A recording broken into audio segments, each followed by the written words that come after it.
I find it quite illuminating when I'm acting as a student in a class and the person running the class moves between teaching and instructing. When you teach, you ask a person to think, and when you instruct, you ask a person to do. And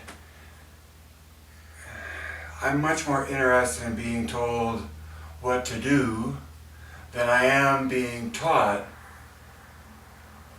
about what I'm doing. People come to chase the ball, to be told what to do. You throw the ball like you do for a dog, and the dog gets excited and has fun chasing the ball. Explaining the ball to the dog doesn't matter. And to a large extent, explaining whatever it is you're instructing doesn't matter. Because if you instruct well enough, you never have to teach, because in the instruction lies the experience that is the lesson. So you learn it without having to think about it. Or you learn it from experiencing it and thinking about your experience rather than thinking about it separated from your experience.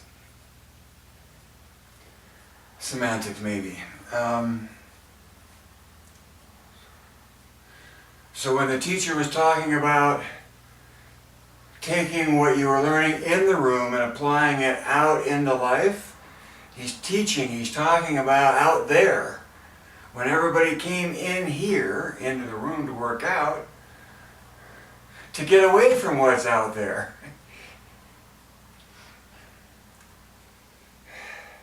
And ideally to train in here, to take what you learn in here out there, but to be so focused in here that out there fades away. We get some separation from in here and out there, if there is such a thing.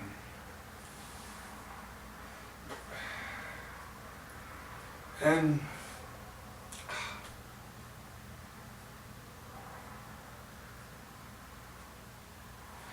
it's as though I'm aware of the physics in which that exists in the body, core new tension, oppositional rotation, shoulders to ears, shoulders to hips, and that the hips are an involutional coil, just like a tape measure. Just like a tape measure. You know a tape measure? And what pulls it back in is that spring in there is wound up.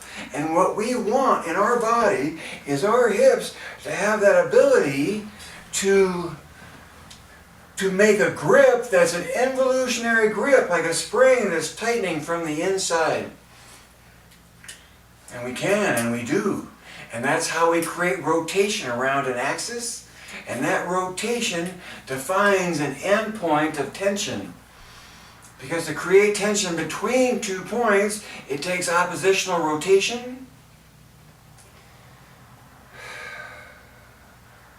And so all this vagary about engage your core to lengthen up through your spine sounds like squeeze your trunk as a thick Tootsie Roll and have it come out the ends.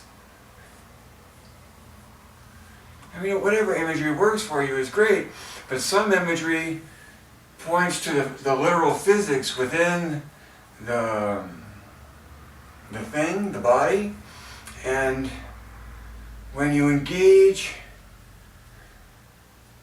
with the physics in mind, it becomes more effective, more sensational, and easier, because you know what you're doing in the vagary of your attempts to get control of your body and learning how to use all of your musculature in an even, balanced, uniform way, that takes tension between axes in the body. They're there. And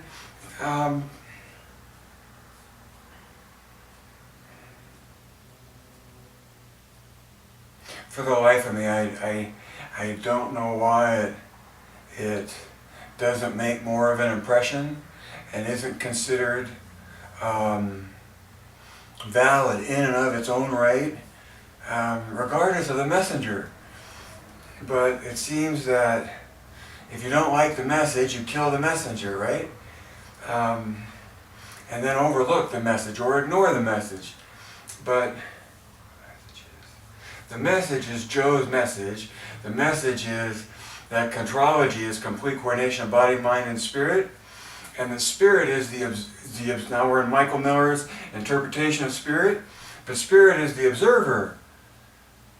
It's the listener. It's whatever in you senses before there's time to think about it, beyond sensing it.